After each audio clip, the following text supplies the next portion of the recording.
నమస్తే అండి. Good morning. Welcome to Lakshmi vlogs in Telugu. ఎలా ఉన్నారు మీరందరూ? నేను బాగున్నాను. ఈరోజు మనం వాటర్ మెలన్ చెక్కుతోటి పుచ్చకాయ తొక్కు ఉంటుంది కదా, దాంతో దోశలు పోసి చూద్దాం. వాటర్ మెలన్ అందరం తింటాం, ఈ సీజన్లో బాగా దొరుకుతుంది కూడా కదా. కాకపోతే ఈ చెక్కు మనం పడేయకుండా వాడుకోవచ్చు. ఈ చెక్కులో vitamin A, vitamin C, B6, vitamin B6 ఇవన్నీ చాలా ఎక్కువగా ఉంటాయి. మన హెల్త్కి చాలా చాలా మంచిది.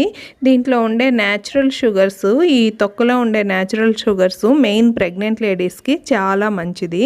ఎందుకంటే మార్నింగ్ సిక్నెస్, నాషియా అలాంటివి తగ్గుతాయి అన్నమాట దీనివల్ల. అలాగే థర్డ్ ట్రైసెమిస్టర్లో అంటే 7, 8, 9 నెలల్లో మనకి లెగ్ క్రాంప్స్ అనేవి వస్తాయి కదా, అవి బాగా కాళ్ళు పట్టేస్తాయి అన్నమాట. అసలు అర్థమే కాదు ఎలా అని, అంత పెయిన్ వస్తుంది. దీంట్లో సెల్యులైన్ అనే కంటెంట్ ఉంటుంది ఈ తొక్కలో. అదేం చేస్తుందంటే బ్లడ్ వెజల్స్ని రిలాక్స్ చేస్తుందన్నమాట. దానివల్ల మనకి క్రాంప్స్ తగ్గుతాయి. అలాగే చాలా చాలా మంచిది ఇది. ఖచ్చితంగా మనం ఇంక నుంచి పట్టు కూడా వాడుకోవచ్చు, జామ్ చేయొచ్చు, కూర చేయొచ్చు, ఫ్రై చేసుకోవచ్చు, టూటీ ఫ్రూటీ చేసుకోవచ్చు. బొప్పాయి బదులు ఈ చెక్కుతో కూడా మనం చేసుకోవచ్చు. ఈసారి వీడియోస్లో చేద్దాం. ఫస్ట్ అయితే బియ్యం తీసుకుంటున్నాను నేను. బియ్యము 1 కప్పు తీసుకున్నాను. 1 కప్పు బియ్యానికి 1/2 కప్పు అటుకులు తీసుకుంటున్నాను. ఇవి కాకుండా థిక్ పోహా కాకుండా పల్చడితో వచ్చినా పర్వాలేదు, తీసుకోవచ్చు. మనం వీటన్నిటిని నానబెట్టుకుంటామన్నమాట. ఆ తర్వాత మెంతులు యాడ్ చేస్తున్నాను. మీరు కావాలంటే 1 గుప్పెడు మినపప్పు కూడా యాడ్ చేసుకోవచ్చండి. దీన్ని నీళ్లు పోసి బాగా కడిగేసి ఆ తర్వాత వాటర్లో ఒక 4 అవర్స్ నానబెట్టుకోవాలి. దానికి ఒక 1/2 కప్పు అనుకోండి, 1/2 కప్పు పెరుగు యాడ్ చేస్తున్నాను నేను. ఈ పెరుగులోనే అలాగే నానబెట్టి పెట్టేసుకోవాలి. కమ్మటి పెరిగే వాడుకోండి, మరి పుల్లటి పెరుగు వాడొద్దు.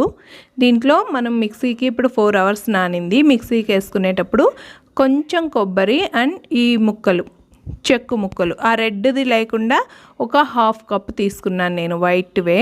అన్నీ వేసి ఇలా దోసపిండిలాగా చూడండి, బ్యాటర్ వచ్చేసింది కదా మనకి. ఇలా బ్యాటర్ వచ్చేంత వరకు రుబ్బి పెట్టేసుకోవాలి, పిండి చేసేసుకోవాలి. ఆ తర్వాత కొంచెం నాకు మజ్జిగ మిగిలాయండి, అవి యాడ్ చేయలేదు. మరీ పల్చగా అయిపోద్ది కదా పిండి, అందుకని. మార్నింగ్ అయితే పిండి ఇలా ఉంది, ఏమీ పొంగలేదన్నమాట. దీన్ని ఇప్పుడు దోశలు వేసేస్తున్నాను నేను పాన్ మీద వేసాను, క్యాస్ట్ ఐరన్ తవా మీద కూడా వేసాను ఎలా వస్తాయని. పాన్ మీద అయితే కొంచెం పల్చగా కూడా వస్తున్నాయి, క్యాస్ట్ ఐరన్ పాన్ మీద అయితే రావట్లేదన్నమాట, కొంచెం మందంగానే వస్తున్నాయి. మందంగా పోసుకుంటేనే టేస్ట్ బాగా అనిపించింది. ఈ పల్చగా తీసిన దోశ కంటే మందంగా తీసిన దోశలో మనం మామూలుగా పెరుగు దోశలు ఎలా వేసుకుంటాం అలాగే. మీకు వాటర్ మెలన్ యాడ్ చేశారని ఎక్కడా తెలీదు, అస్సలు ఇది వాటర్ మెలన్ పొట్టు ఉంది దీంట్లో అనేది తెలియదు అనమాట. ఇదిగోండి, క్యాస్ట్ ఐరన్ మీద వేసాను కదా, అది ఇది. క్యాస్ట్ ఐరన్ మీద పల్చగా రుద్దడానికి రాలేదన్నమాట. తర్వాత ఇది బాగా కాల్చుకున్న తర్వాత తిప్పేసుకోండి. మెత్తగా ఉన్నాయి. మనం మామూలుగా మన దోసపిండితో ఎంత పల్చగా వస్తే అంత కరకరలా వస్తాయి కదా, అలా కరకరలాడకుండా మెత్తగా వచ్చాయన్నమాట. టేస్ట్ అయితే బాగుంది. మన పెరుగు దోశలు ఎలా వస్తాయి అలాగే ఉంది. చూడండి ఎంత బాగా వచ్చింది కదా, బాగున్నాయి. ఒకసారి ట్రై చేయండి. ఒకవేళ మీకు ఈ ఫర్మెంటేషన్ ఇదంతా మా వల్ల కాదు, ఇదంతా మిక్సీలకి నైట్ నానబెట్టడాలు టైం లేదు అనుకుంటే, ముందుగా ఈ కప్పు తీసుకోండి, వాటర్ మెలన్ చెక్కు తీసుకొని మిక్సీలో వేయండి.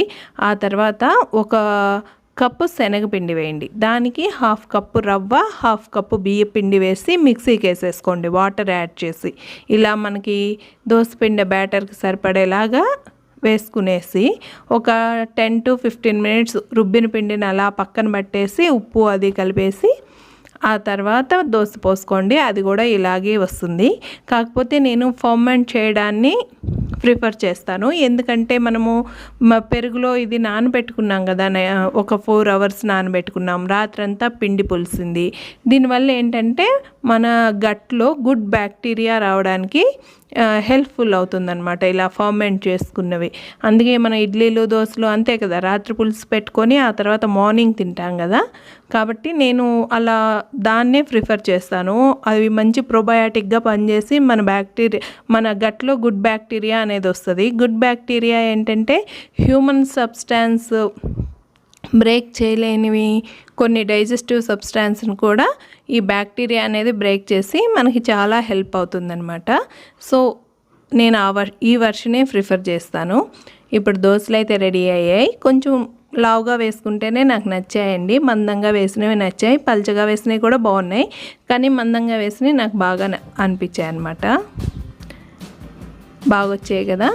థ్యాంక్స్ ఫర్ వాచింగ్ అండి. Please subscribe, keep smiling, be busy, be happy. Like చేయండి మన వీడియోస్ని. Thank you.